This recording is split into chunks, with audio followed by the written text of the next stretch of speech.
Okay. Hello, hello, hello. Happy Wellness Wednesday. Happy Wellness Wednesday, and happy Wellness Wednesday to all of us. Beautiful seniors. We're living the life, aren't we, Miss Hatty? Yes, we are. Yes, we are. I think it just gets better and better and better. This is kind of fun. This morning, I was in my gratitude circle, and the topic for today was basically your health is your wealth, right? And we do get, aches and pains, or we might get a disease here and there. But the key takeaway for that for me was, say you have a problem with your kidney. Don't focus on the problem the kidney is having. Focus on that kidney being fully restored, fully doing its full function. Do not Google any illness you may have, because that is going to put your mind right into the problem. But say you have a kidney problem. Google the function of a kidney, and then take that function apart and be grateful for what it does. It filters your blood, it filters your urine. I'm not sure all things kidney does, but Google it. Google what a kidney does and be grateful for what it does, and visualize it actually being well. So that's my gratitude tip for today. Yeah. That's sort of like when I teach my class, and I say, rub your body, feel it, thank your legs, thank your knees for not swelling or for not hurting, thank your ankles, because we have abused our body, even if it's just if we didn't get enough sleep, or we were driving and we knew we were tired and your foot's like, please just take me home. Yeah. Focus on the goodness and all the love it's given you in its lifetime, and don't focus on maybe, if it is swollen, just focus on it being perfectly healthy. Exactly. And that's a good way of knowing whether or not anything is beginning to become, a little challenging, or a little problem could be just by you touching. You say, hey, what is this? That wasn't there. Question how you feel, and thank your body, thank your legs for allowing you to stand up. Exactly. I start in the morning, just thank you for waking up. Yeah. The whole process that we have to do before we even get out of the bed. Yeah. What can I say? In bed all day going through all the stuff I have to do. But we don't. There's a lot of stuff we can do out of bed, but still keep our morning going.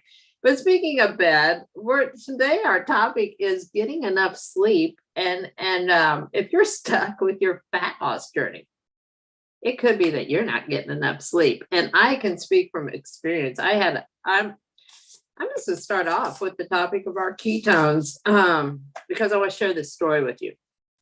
So we often talk about drinking ketones for better health. And a lot of times we're talking about it for energy, right? But did you know that ketones actually calm your brain and give you better sleep? So what they can do is, basically when you drink ketones, they go in your body and they find what your body needs, and they actually just do it. And I know that's a very oversimplified reason for drinking ketones, but it's amazing. So my friend Janet, wanted to lose weight. She finally gets a hold of me, Chris. I'm going to start these ketones. And she is a workout fiend. She works out like nobody's business. And she's a night owl. So she starts drinking them, and she's got more energy. But what she noticed, like day two, she actually slept like a full night's sleep. But she comes back to me. She's like, I don't know when I've slept a full night's sleep. And she's like, this is amazing. So she keeps sleeping good. And she hasn't changed anything else in her routine. She's just dropping weight like crazy. So that just tells me that your sleep habits really dictate where your fat is going. And if we're not sleeping, there's all kinds of scientific reasons why our body is holding on to fat. And I know we've talked about this book, Miss Hatty, Fasting Like a Girl. in the last session, we were talking about this, and this is where I'm getting this information from as well for today. How's your sleep? Mine is good now. I only wake up 3 times. Okay, as we age, you might have to get up to go to the bathroom. Here is a little tip for that.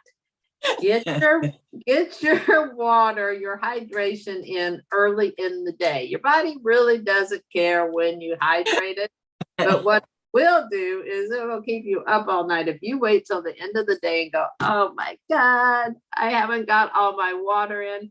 One, it won't be happy because you haven't given it its water, so you do have to do it. But 2, those kidneys we were talking about are going to be working, going through your bladder and waking you up. So we have discussed this tip in the morning, our tip for our morning routine. You need to do this once you get out of bed, though. We can't do this one in bed. Drink 2 to 3 large glasses of water when you first get up in the morning. Start moving your body to push that water through the cells. It's also going to help clean out what has occurred in the evening. But if you get a jump start, say get 30, 40 ounces of water in first thing in the morning, you don't have that much to go and you can space it out during the day. Do you have any tips to offer about that, Miss Hattie? You are exactly right with getting that in, because if not, I find, I'm going off the subject a little bit, but I find that if I don't get enough water, I wake up in the middle of the night thirsty. So I'm like, just drink it. Yeah. Because was a time I could go to sleep and I was thirsty and I'm like, nah, I'm not getting up. But then I find that sleep was not sleep. It was not restful at all. So I'm just better off getting up, take a sip or 2 of water, go back to sleep. Maybe I might have to get up, but I just get up, go, and I go right back into that deep sleep. It's not like I'm up. So yeah. It's working its way. My body is telling me, it's training me. Yeah. So I'm there doing what it's telling me to do when it tells me to do it. And any help I get along the way, I appreciate and I pass it on. The best way to good health is to actually tune into your body and listen to it. If you tune in, so many people don't tune in. Tune in, look at your body, do what Miss Hattie said, touch it, look at it, see if you see differences, make it move. But don't let your brain override what you need to do for your body. Okay. Let me rephrase that. Don't let your mind. Your brain is part of your body, but your mind are just your thoughts. So the brain needs to be nourished. And we're going to talk about that with the sleep, because you mentioned the 2 kinds of sleep that are the major 2 kinds of sleep are the REM sleep and the deep sleep. And they do 2 different things. So from what I understand is the REM sleep deals with this part of your brain they call the blue spot of your brain. And when you're in REM sleep, it's taking all this information that you absorbed throughout the day and it's locating it in your memory. So it's kind of moving it to your memory bank. And you need that sleep for that to happen. So say you're a student and you stay up all night and you're crash studying, blah, blah, blah, blah, blah, blah, blah. A lot of that stuff's not going to get in that memory. You better go take that test right away before you lose it. Because you're not going to retain it. You're not going to know it later. And that happens to so many people. So think of the REM sleep as very important part. And it's not a huge part of our evening. Deep sleep, you want to have more hours of deep sleep. But here's what happens when you're deep sleep. Your body is detoxing. We've got a lymph system that's draining. We've got cells that are regenerating. They're like the night shift. They're like working all over the place. They're rebuilding. They're restructuring. They don't have to digest food because you have waited at least 2 hours after your last meal before you go to bed. That is huge. You don't want to be digesting food while your night shift is trying to do other things. So keep that night shift free to do all the nice repair work that it needs to do for your body. So when we're sleeping, we are ridding our body of fat. However, if you are not getting that good deep sleep, you're not getting the repair work done, what's your body doing? It's saying, okay, we're just going to put those fat deposits right there on your thigh. We're going to just, we don't know what to do with this fat, so we're just going to dump it in your abdomen for now. We might get back to it later. We might put it, under here on your arms. You got to be nice to that night shifter. It's going to do crazy things to you. So it's very important that we get sleep because you burn fat while you sleep.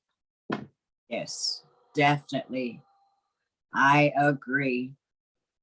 And there are some tips I can offer. Let's start with that eating. Okay. So we have talked about fasting. We have talked about opening your window. We've talked about eating a smaller amount of time during the day and not eating a larger amount of time during the day.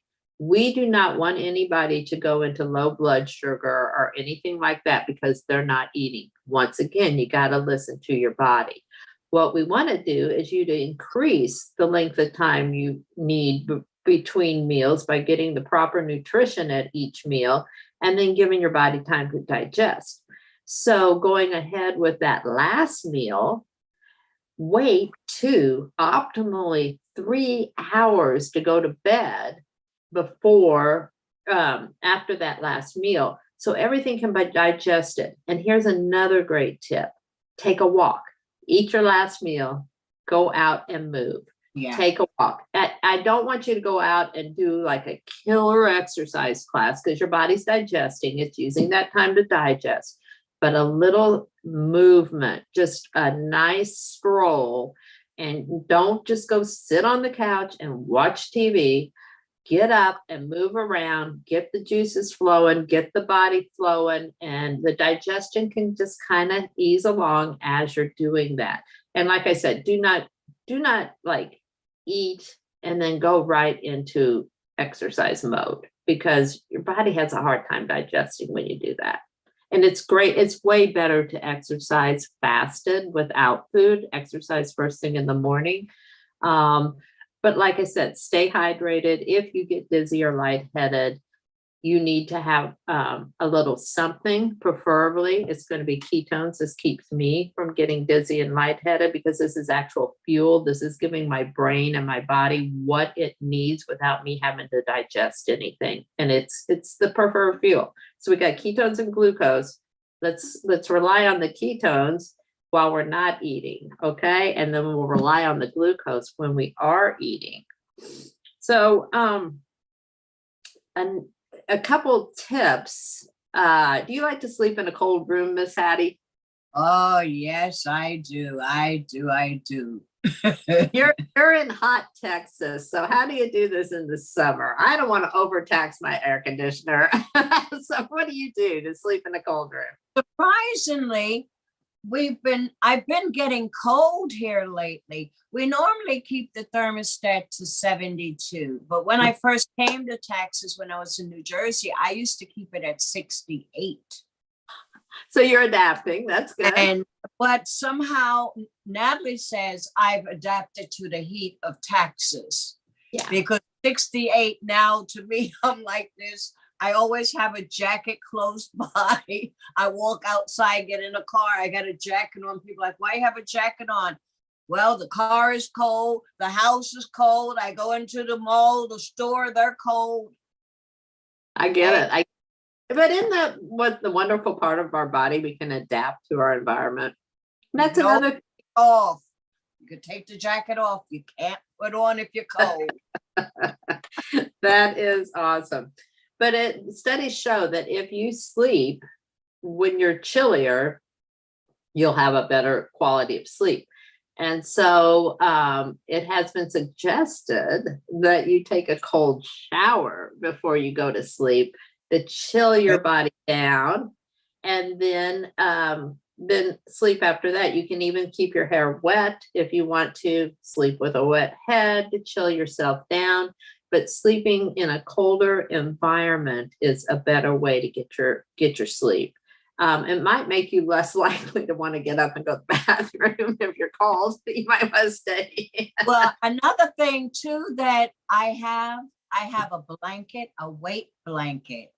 It's not that heavy, but I had taken it off because of, summertime, and I figured, well, let's try it without it. But I found myself bringing my electric blanket on me and plugging that in. So I'm like, wait a minute, that's not working. So I put it back on my bed, and I feel like I'm perfect now because it's not real heavy, but it's just enough to make me feel cuddly. I can't explain it, but it was good. I'll explain what I've heard on the reason behind that. I too have a weighted blanket, and I sometimes if I take a nap or I do a meditation, like a horizontal meditation, which puts me into a little bit of a nap in the afternoon, but it just really clears my brain, and I probably get my best sleep at that time. I use my weighted blanket. My weighted blanket, I believe, is 15 pounds. Now, my husband, who is larger, he has his own weighted blanket, and it's 20 pounds. So if you guys are sleeping with weighted blankets, get your own. Don't have the same one of the person that you're sleeping with, or you're going to be fighting over it. And you need one. The weighted blanket people will guide you on your size and what weight you need. Weighted blanket does help you sleep. It goes back to our primal days where when our ancestors were sleeping in caves and places like that, they were sleeping on a hard floor, but guess what they were using to cover themselves up? They were using a cow hide or some animal hide, which is heavy. And it gave them that feeling of protection, that feeling of safety. And I don't know what it is about these weighted blankets, but mine does not make me hot. Did yours make you hot?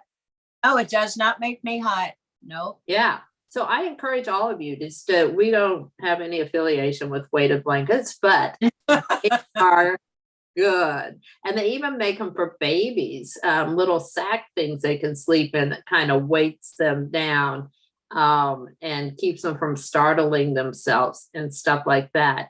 But I know for my husband, it improved. He was the kind of person that, might jar you awake with a dream or talking in his sleep and stuff like that. It totally calmed him down. So he is getting more restful sleep. I can tell by the outside looking in that is working for him. But another thing that I can mention about getting a good night's sleep is doing breath work before you go to sleep. And there are all kinds of apps out there that you can get. Box breathing is probably the simplest way that I can explain on breath work that just keeps you focused. Do you remember like counting sheep? It's kind of like counting sheep. Okay. What's that doing? It's taking your mind off your inability to fall asleep, right? And if you really get good, you count them backwards. But the breath work is you inhale for a count of 4, or the square breathing. So you inhale up for a count of 4, you exhale over for a count of 4, you inhale down for a count of 4, and you exhale over for a count of 4. So in order to make that happen, it takes full concentration. I don't know that it has much to do with the air going in and out, but you're concentrating, you're taking your mind off your day. They're supposed to do away with anything with the blue lights. Like if you're on a device, I use a Kindle to read, but I use nighttime mode. Reading fluffy books takes my mind off everything, and I tend to fall asleep real easy reading. Do you have any other tips that help you get to sleep, Miss Hattie? Definitely turn that TV off. And it's strange because when I think back about it, when I was a child, I had my TV on all night. And because Elisa does it, her dad does it, and I'm like, these are things that are generational. I used to remember I used to have a little pocket, little teeny little radio. I remember 12 years old, a little portable AM, FM radios, and I would go to sleep with that. on my ear. And you forget about these things till you look, and you with your new grandbaby, it's gonna bring you back a lot of stuff, a lot of joy. Just Yeah. hold it in here. I mean, I'm overwhelmed every single day, But It's a I'm blessing. enjoying what Yeah. we're doing here because I'm learning a lot, and I'm able to go out and show others. Just like when I leave from here, I have to hop in the car and I'm off to go to teach my seniors. That's what I'm gonna call them. But I'm Yeah. gonna make it like a game. We're gonna do a Yeah. production. We're gonna have fun. Yeah. That's all it is. Just moving and having fun.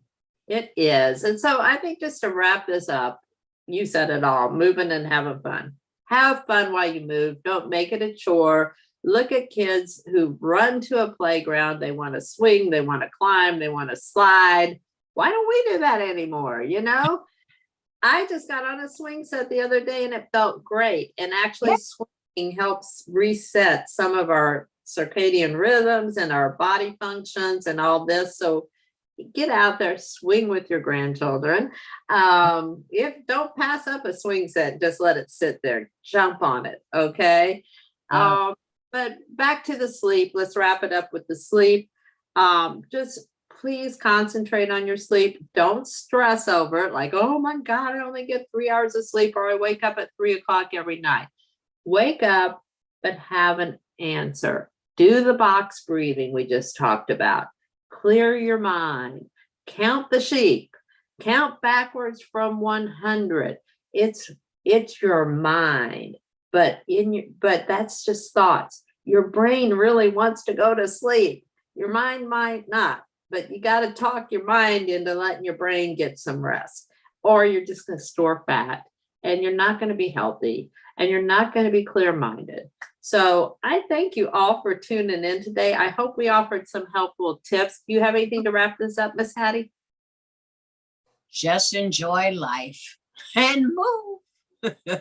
That's all I could say. Music, play music. Music could always get you moving. Not while you're sleeping though, right? Don't put that radio by your ear. Light music.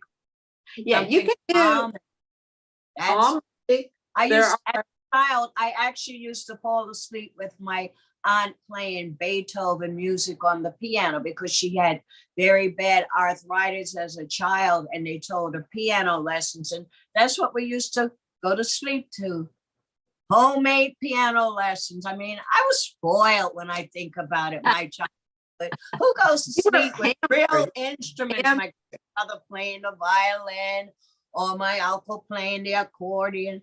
Those are things that I grew up with. That's awesome. That's awesome. And you did bring up a good point. You can have music. There's all kinds of YouTube videos out there for music that help you sleep. It's called, a lot of it's called binaural beats. It's a way your brain calms down with sound. So you can plug those in. You can have your phone on, turn it face down so the light does not distract you. But work on your sleep. That's the biggest message. Thank you. Thank you, Chris. And I will see you. Well, I have my class tomorrow. Okay. You have your class today. You have your class tomorrow. I have my class today. You have your class on Mondays. Get with us, guys. We'll show you how to move. Night, our accountability. And we have our accountability group on Monday nights. So you can I've been missing it. I'm falling asleep waiting for it. Oh no, oh no, oh no. Don't be doing that. All right, guys. Thanks a lot for joining us. We will see you next Wednesday.